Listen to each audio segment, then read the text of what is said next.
अस्सलाम वालेकुम स्टूडेंट्स, कैसे हैं आप सब? ठीक हैं।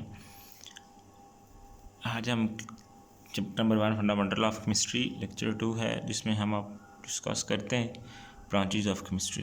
ठीक है, तो बिला तखीर स्टार्ट करते हैं। फर्स्ट ब्रांच है आपके पास फिज़िकल केमिस्ट्री। ठीक है, देखें फिज़िकल केमिस्ट्री में सबसे पहले डेफिनेशन है the branch of chemistry that deals with the relationship. ठीक है, रिलेशनशिप बिटवीन कंपोजिशन। ठीक है, रिलेशनशिप बिटवीन कंपोजिशन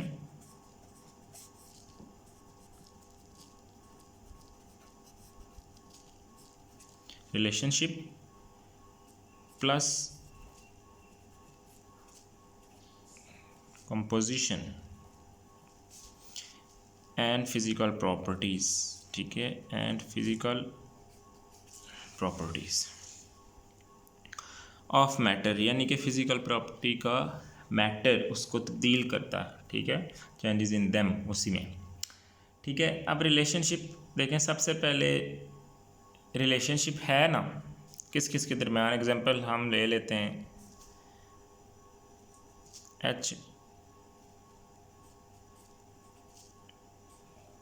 H2O है, ये कंपोजिशन है। क्या कंपोजिशन है इसमें? एक है हाइड्रोजन और दूसरा है ऑक्सीजन। तो यहाँ पे आप कह सकते हैं हाइड्रोजन और ऑक्सीजन का रिलेशनशिप है।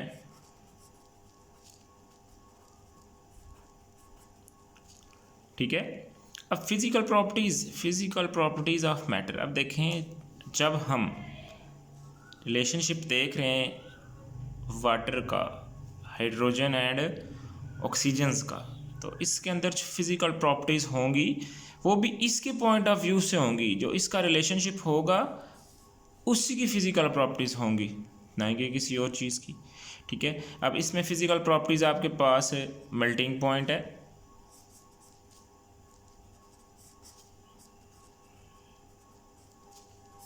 बॉइलिंग पॉइंट भी है,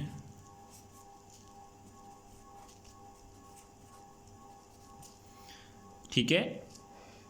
तो हम इसके अंदर कह सकते हैं कि इसी का मैटर है, इसी का ये मैटर है जो इसी में चेंजिंग ज़रूर करता है। ठीक है, तो ये आपके पास फिज़िकल प्रॉपर्टीज़ है।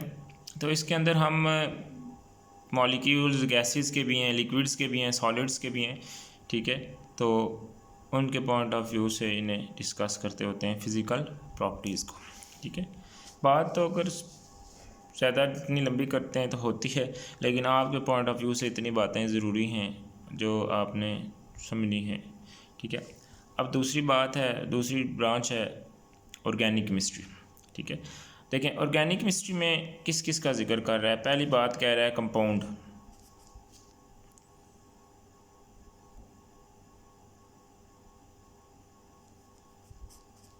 पहली बात आपके सामने जिक्र हो रही है कंपाउंड। ठीक है, फिर कंपाउंड्स के बाद अपनी डेफिनेशन में देखें, कहता है कार्बन एंड हाइड्रोजन। ठीक है, कार्बन एंड हाइड्रोजन और हाइड्रोकार्बन्स, जिसे आप हाइड्रोकार्बन्स भी कहते हैं, एंड देयर डेरिवेटिव्स।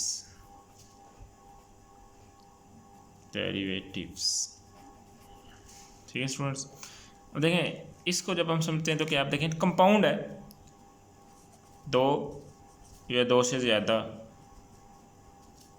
ठीक है, दो या दो से ज़्यादा एलिमेंट्स को जो मिलाता है, इकट्ठा करता है, उसे हम क्या कहते हैं? कंपाउंड कहते हैं।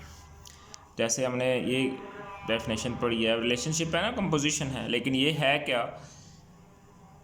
कंपाउंड है, हाइड्रोजन एंड ऑक्सीजन दो हैं। ठीक है, इसी तरह आप कह लें Na2OH। ठीक है, तो इस तरह ये क्या है, मतलब ज़्यादा, जितने एलिमेंट्स बढ़ते जाते हैं, दो या दो से ज़्यादा कंपाउंड। उसके बाद है हाइड्रोकार्बन्स, यानी कि कार्बन एंड हाइड्रोजन, नाम से ही ज़ाहिर है, हाइड्रो मीन्स हाइड्रोजन और कार्बन्स। ठीक है, हाइड्रोकार्बन्स बेसिकली आपके पास तीन होते हैं। ठीक है, ये आप चैप्टर नंबर 4 के अंदर भी इसके जिक्र पढ़ेंगे, 3 के अंदर भी पढ़ेंगे। अल्केन्स, अल्कीन्स और अल्काइंस। ठीक है, ये आपके पास हाइड्रोकार्बन्स। ठीक है, हाइड्रोकार्बन्स अब देखें, ये सिंगल बॉन्ड है, ये डबल बॉन्ड है और ये ट्रिपल बॉन्ड है। ठीक है। अब इसके पॉइंट ऑफ व्यू से जो इसकी एग्जांपल है, जैसे फर्स्ट है सबसे पहले मीथेन है, ये गैस है जो घरों में इस्तेमाल होती है। अब ये सिंगल बॉन्ड में है, इसी को जब हम डबल में कन्वर्ट करते हैं, ठीक है, तो आपके पास आ जाता है H2C डबल बॉन्ड CH2। ये डिटेल से बाद में मैं इंशाल्लाह आपको समझाऊंगा। उसके बाद अल्केन्स की अगर हम इसको ट्रिपल बॉन्ड के पॉइंट ऑफ व्यू से देखें, ठीक है, सॉरी 1 2 3 ट्रिपल बॉन्ड, ठीक है, अल्काइंस, ठीक है। तो यही यानी कि इसकी क्या हैं, हाइड्रोकार्बन्स हैं। और इनको डेरिवेटिव्स का जिक्र क्यों कहता है, हाँ एग्जांपल में अगर आप डेरिवेटिव्स क्यों है, जैसे अमोनिया है, अब देखिए ना, नाइट्रोजन एंड हाइड्रोजन, कितने हाइड्रोजन है, 3,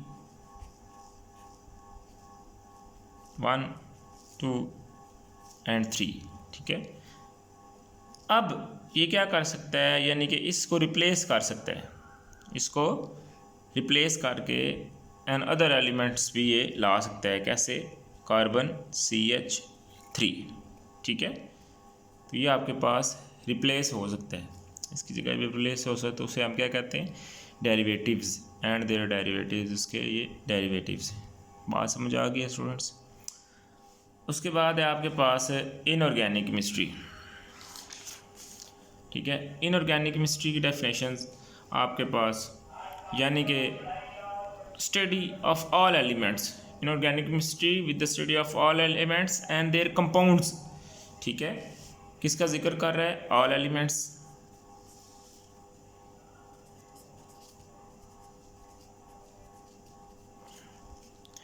कंपाउंड